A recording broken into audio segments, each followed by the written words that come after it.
क्या आपने कभी सोचा है कि भारत में राष्ट्रगान के गायन को जानबूझकर रोकना कानूनन दंडनीय था, लेकिन राष्ट्रगीत वंदे मातरम के लिए लंबे समय तक ऐसा स्पष्ट प्रावधान नहीं था। स्वतंत्रता आंदोलन में राष्ट्रीय चेतना का प्रतीक रहे वंदे मातरम से जुड़ी इसी कानूनी कमी को वर्ष 2026 में दूर किया गया। राष्ट्रीय गौरव अपमान निवारण संशोधन विधेयक 2026 को 24 जुलाई 2026 को राज्यसभा में प्रस्तुत किया गया। राज्यसभा ने इसे 29 जुलाई और लोकसभा ने 30 जुलाई को पारित किया। 6 अगस्त 2026 को राष्ट्रपति की मंजूरी मिलने के बाद यह अधिनियम बन गया। इसका सबसे महत्वपूर्ण उद्देश्य राष्ट्र गौरव अपमान निवारण अधिनियम 1971 की धारा 3 का दायरा राष्ट्रगान से बढ़ाकर राष्ट्रगीत तक करना है। अब मूल कानून को समझिए। राष्ट्र गौरव अपमान निवारण अधिनियम 1971 अधिनियम संख्या 69 है। इसे 23 दिसंबर 1971 को अधिनियमित किया गया और इसका विस्तार पूरे भारत में है।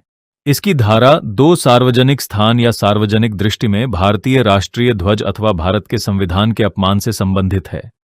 लेकिन विधिसम्मत तरीकों से संविधान में संशोधन, राष्ट्रीय ध्वज में परिवर्तन या सरकारी उपायों की आलोचना के उद्देश्य से व्यक्त असहमति को अपराध नहीं माना जाता। सबसे बड़ा परिवर्तन धारा 3 में हुआ है। पहले यदि कोई व्यक्ति जानबूझकर राष्ट्रगान के गायन को रोकता था या राष्ट्रगान गा रही सभा में व्यवधान उत्पन्न करता था, तो उसे अधिकतम 3 वर्ष का कारावास, जुर्माना अथवा दोनों हो सकते थे। वर्ष 2026 के संशोधन के बाद यही व्यवस्था राष्ट्रगीत पर भी लागू हो गई है। यानी अब राष्ट्रगान अथवा राष्ट्रगीत के गायन को जानबूझकर रोकना या ऐसी सभा में व्यवधान डालना अधिकतम 3 वर्ष के कारावास, जुर्माने अथवा दोनों से दंडनीय है। यहां ध्यान देने वाली बात है कि सजा नहीं बढ़ाई गई, केवल कानूनी संरक्षण का विस्तार किया गया है। इसके साथ वर्ष 2003 में जोड़ी गई धारा 3 कभी महत्वपूर्ण है। धारा 2 या धारा 3 के अंतर्गत पहले दोष सिद्ध व्यक्ति को दोबारा दोष सिद्ध किए जाने पर दूसरी ओर प्रत्येक बाद की दोष सिद्धि के लिए कम से कम 1 वर्ष का कारावास दिया जाएगा। लेकिन वंदे मातरम को यह विशेष स्थान क्यों मिला?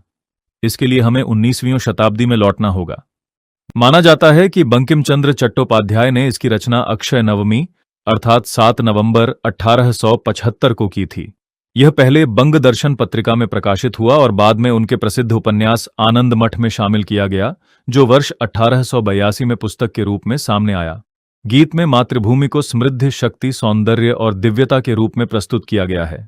वंदे मातरम का भाव है, मैं तुम्हें नमन करता हूं। वर्ष 1896 में कलकत्ता में आयोजित भारतीय राष्ट्रीय कांग्रेस के अधिवेशन में रबींद्रनाथ ठाकुर ने इसका गायन किया। लेकिन इसकी राजनीतिक शक्ति विशेष रूप से वर्ष 1905 के बंगाल विभाजन विरोधी स्वदेशी आंदोलन में दिखाई दी। विदेशी वस्तुओं के बहिष्कार, स्वदेशी के प्रचार और औपनिवेशिक शासन के विरोध में वंदे मातरम गीत भी था और उद्घोष भी। 7 अगस्त 1905 को राजनीतिक उद्घोष के रूप में इसके प्रमुख प्रयोग के बाद यह पूरे देश में राष्ट्रीय एकता और प्रतिरोध का प्रतीक बनता गया। 14 अगस्त 1947 की रात संविधान सभा की ऐतिहासिक बैठक की शुरुआत सुचेता कृपलानी द्वारा वंदे मातरम के प्रथम पद के गायन से हुई। इसके बाद 24 जनवरी 1950 को संविधान सभा की अंतिम बैठक में डॉक्टर राजेंद्र प्रसाद ने स्पष्ट किया कि जन गण मन भारत का राष्ट्रगान होगा और स्वतंत्रता संघर्ष में ऐतिहासिक भूमिका निभाने वाले वंदे मातरम को उसके समान सम्मान और दर्जा प्राप्त होगा। वर्ष 2025 में इसकी रचना के 150 वर्ष पूरे होने पर केंद्र सरकार ने 7 नवंबर 2025 से 7 नवंबर 2026 तक देशव्यापी स्मरणोत्सव को स्वीकृति दी। फिर 13 अगस्त 2026 को पहली बार लोकसभा की कार्यवाही वंदे मातरम के गायन से शुरू हुई और 15 अगस्त 2026 को स्वतंत्रता दिवस पर लाल किले से प्रधानमंत्री के संबोधन से पहले भी पहली बार यह गीत गाया गया। इसी बीच गृह मंत्रालय ने 9 जुलाई 2026 को राष्ट्रगीत और राष्ट्रगान से संबंधित समेकित आदेश जारी किया। इसमें वंदे मातरम का पूर्ण आधिकारिक संस्करण दिया गया, जिसकी अवधि लगभग 3 मिनट 10 सेकंड है।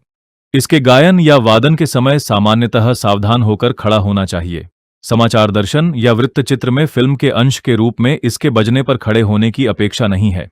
और यदि राष्ट्रगीत तथा राष्ट्रगान दोनों प्रस्तुत किए जाए तो पहले राष्ट्रगीत और उसके बाद राष्ट्रगान होगा। यानी वर्ष 2026 का यह संशोधन केवल कानून की एक धारा में बदलाव नहीं है, यह उस गीत की ऐतिहासिक यात्रा का नया अध्याय है जो साहित्य से निकलकर स्वदेशी आंदोलन का उद्घोष बना, स्वतंत्रता की रात संविधान सभा में गूंजा और अब राष्ट्रगान की तरह स्पष्ट कानूनी संरक्षण भी प्राप्त कर चुका है। सवाल यह है, क्या किसी राष्ट्रगीत की शक्ति कानून से आती है या उस इतिहास से जिसमें एक पूरा देश उसे अपनी मातृभूमि की आवाज मानने लगा?